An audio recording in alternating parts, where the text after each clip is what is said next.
Hi folks, this is a video on Epoc excess post-exercise oxygen consumption. Okay, first thing that needs pointing out and just emphasising, this is our recovery phase. When we are recovering following any form of physical activity, we go into Epoc. It's our recovery phase, and we're trying to recover several key things so that we have technically overcome our fatigue. Okay, what you've got below is the worst diagram in the world of an epoch diagram, but you know, worst things happen in life, don't they? We'll crack on as best we can. What we're basically seeing is, okay, I'm gonna just get me an arrow on here. What you've got here, this area here, just before is rest. So I'm resting, okay? Now what this, imagine I'd filled in all those lines there, so I had a square like this. What this square is representing is my activity. A game of football, a game of hockey, a 100 metre race, a 400 metre race, something like that, okay? The area under this line, under the curve, sorry, is the amount of oxygen I managed to take on board whilst I was doing my event. Okay, the area here between the curve and between the checkered line is the amount of oxygen I failed to get on board during my event, and we call that our oxygen, or O2 deficit, or O2 deficit. You know, if you're in deficit, you've spent stuff you haven't got, okay? And so basically I exercised here, and I managed to get on board that much oxygen, but I failed to get on board that much oxygen. So I've got to repay that back to my system.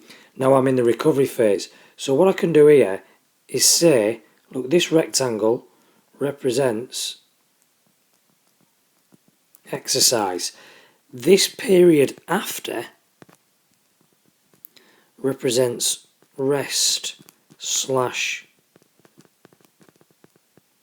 recovery.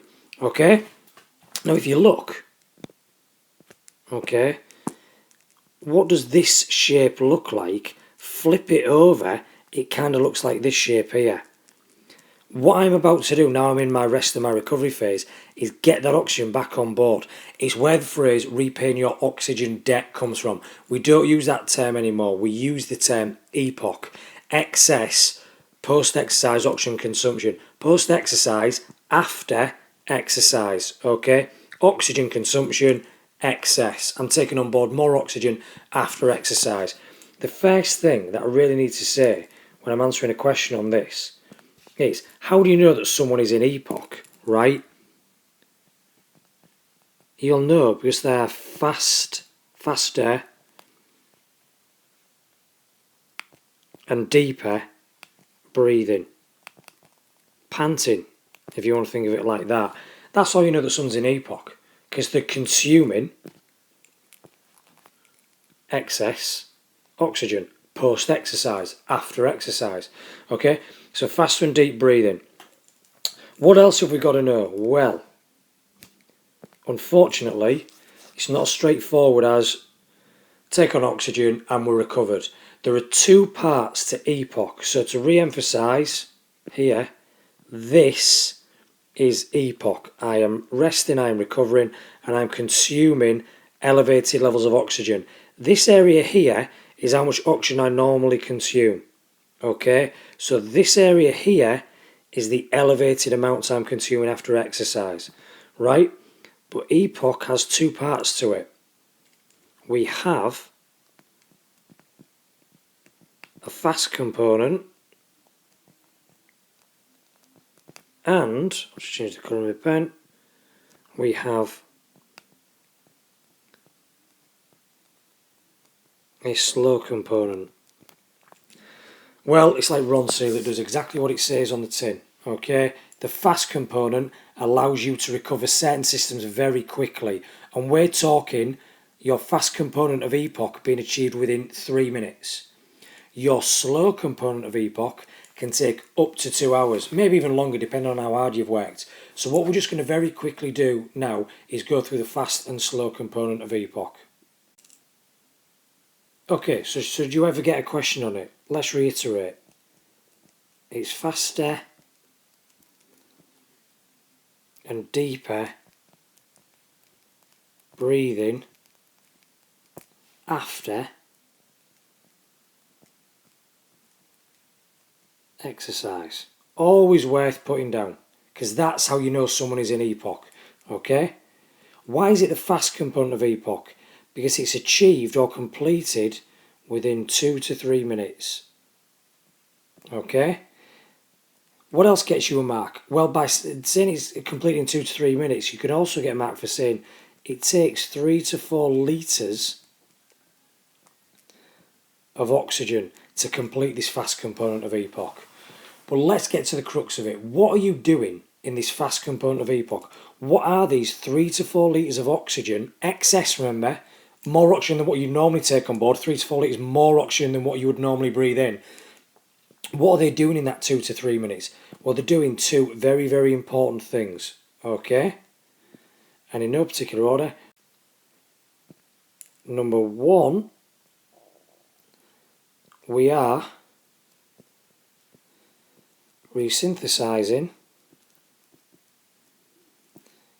ATP and PC stores. Okay? Think back to when we looked at the energy systems. How long did we say it took the ATP PC system to recover once you'd used it fully? 2 to 3 minutes. That's what this is. This isn't coincidence. What we talked about there was the fast component of Epoc. Once you've used all 8 to 10 seconds worth of PC, it takes 2 to 3 minutes to resynthesize it all. That's this, the fast component of Epoc. Okay? But what else are you using some of that 3 to 4 litres of oxygen for? The second reason, I am replenishing myoglobin levels or stores, whichever you prefer. So remember, myoglobin is your oxygen carrier in the muscle. Okay?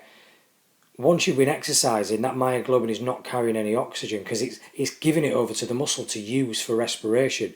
So what you are doing is topping up the oxygen levels in your myoglobin. You do all of that in 2 to 3 minutes using 3 to 4 litres of extra oxygen. And that achieves both these things, and that is the fast component of Epoc. Okay, so finally then, the slow component of Epoc. Why is it the slow component of Epoc? Well, this one,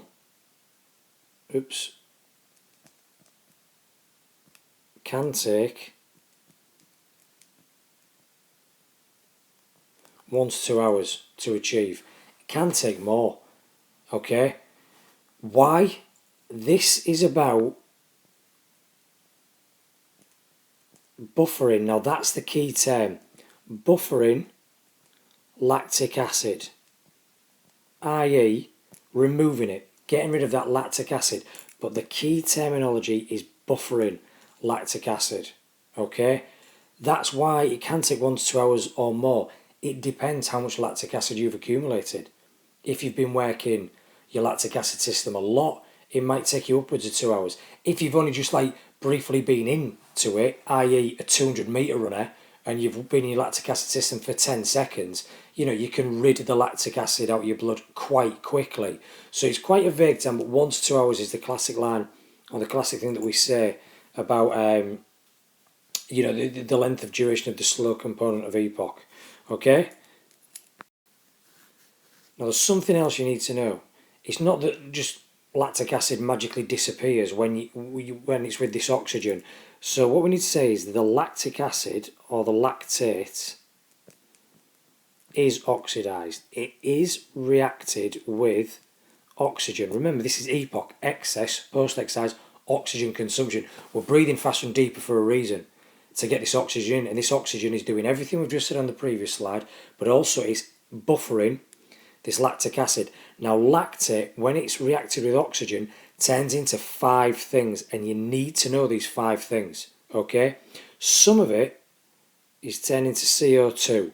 Not very helpful, but fortunately, we can just breathe it out. Not going to cause us a problem. Some of it is going to get buffered into H2O. Now that is useful, because that's going to help us rehydrate us a little bit. We're not talking massive amounts, but we're talking small amounts of fluid, water. But that's good, not to quote an advert, but every little helps. If we can get a little bit of fluid in there, that's going to benefit us. We're also going to convert some of this lactic acid into glucose, so simple carbohydrates that go straight into the blood, and glycogen. Well, that's beneficial as well, isn't it? Because they're the fuels that we've been using, and we're going to have to top them up once we've cooled down and everything else. Well, some of that lactic acid is already starting to do that when you've reacted it with oxygen. And finally, I can convert some of the lactate, some of the lactic acid, into protein. Again, can use it as an energy source, but muscle growth and repair.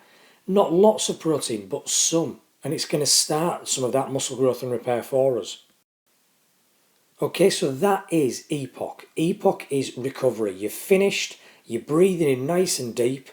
What is all that oxygen going for? And you need to know about the fast and the slow component of Epoc. What are we trying to achieve in each one? How long does it take? And what is the end goal? Okay, hope you found this useful. Watch it as many times as you need to get a full grasp of this topic. It comes up quite regularly. Could it be half an essay question? It could, if they ask for both of them together. Okay, and it just says the recovery phase. How does an athlete recover? Because that way you will also get a mark for saying what Epoc is, what it is and what it stands for. Okay, so good luck with it and use this video as often as you need to.